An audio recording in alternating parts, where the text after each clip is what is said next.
السلام عليكم ورحمة الله وبركاته. ورجعنا لكم في فيديو جديد من فيديوهاتنا، وفيديو من الفيديوهات التوثيقية يا جماعة. فيديو من الفيديوهات التوثيقية.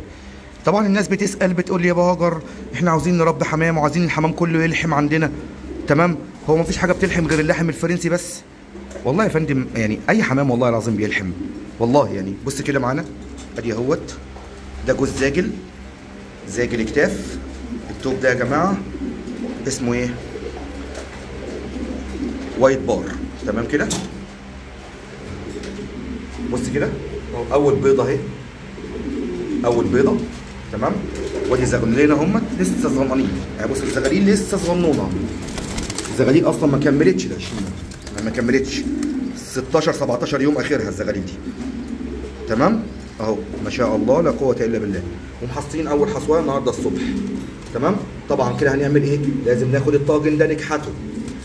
تمام، لازم ناخد الطاجن ده نكحته كحته حلوه. نشيل البيضه على جنب، نغير لهم التحديق. تمام، ونفرش لهم فرشه طاجن جديده. تمام، وده هيفيد الحمام وهيفيد الزغاليل في عمليه الهضم.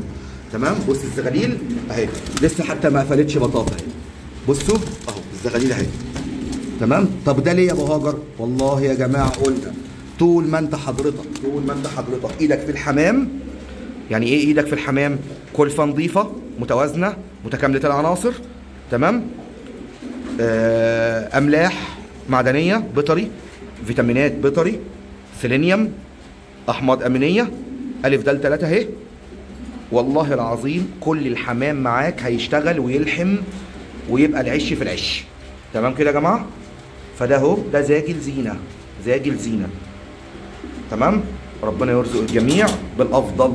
فده من الفيديوهات العمليات التوثيقيه. الناس تقول لي يا ابو هاجر انا عندي الحمام لازم يفطم الزغاليل عشان يبيض. يا فندم والله مش كده، اكيد القصور من حضرتك. شوف انت مقصر مع الحمام في ايه؟ ما احنا قلنا ايه؟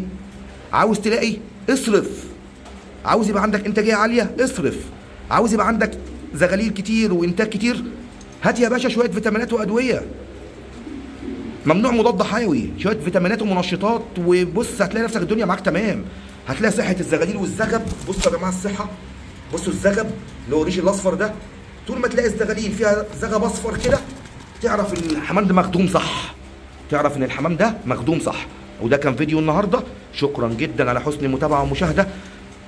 ما تنساش تثبت حضورك معانا في التعليقات بشيء تؤجر عليه. الله يكرمك، وتعمل مشاركه في الفيديو. ولو بتتابعنا من خلال صفحتنا على الفيسبوك رجاء وليس امرا اعمل تقييم للصفحه واعمل مشاركه للفيديو واعمل دعوه لاصدقائك.